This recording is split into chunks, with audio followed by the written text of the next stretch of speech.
Hi guys အားလုံးပဲမင်္ဂလာပါရှင်ဒီနေ့ချက်ပြမှာတော့ကနန်းချင်းဆိုင်ခင်းလေးဖြစ်ပါတယ်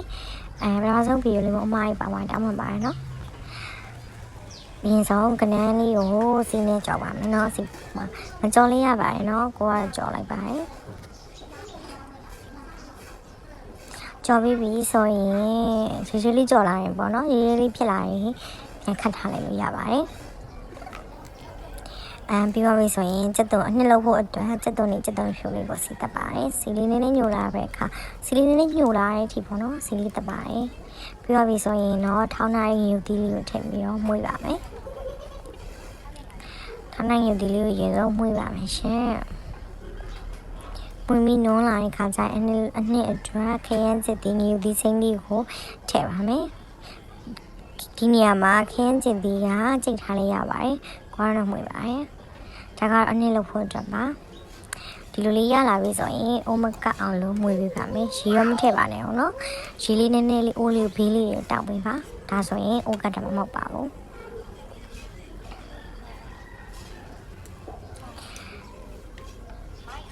ကလာရင်သူတောက်ပြီးတော့ဒီလိုအဲ့ချိန်မှာအရသာလေးမီးစမ်းပြီးတော့ငရုတ်ကောင်ဆလာထည့်လို့ရပါတယ်ကိုကြိုက်မိတက်ရပါဘောနော်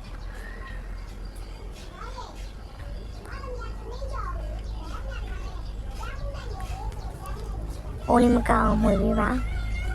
ကလာရင်ရှီလေးနဲ့တက်တော့ပေးပါ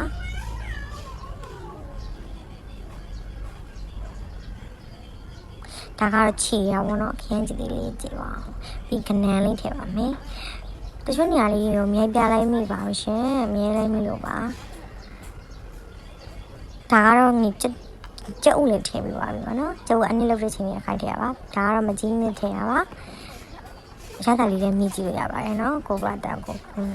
ချက်တဲ့ခါကြရင်ပေါ့ပြီးပြီဆိုရင်channel နဲ့လေးအုပ်ပါမယ်ရှင်ကိုကြိုက်လို့ထည့်လို့ရပါတယ်နော်ပြီးရင်ကြက်အေးလေးနည်းနည်းထည့်ပါမယ်ထည့်ပြီးရင်အိုးလေးအုပ်ထားလိုက်ပါမယ်ဒါလေးကတော့နည်းနည်းလေးစူလာပြီပေါ့နော်ပြီးရင်ဒါလေးကတော့ရှားသွားပါပြီရှင်အားလုံးပဲကျေးဇူးပါ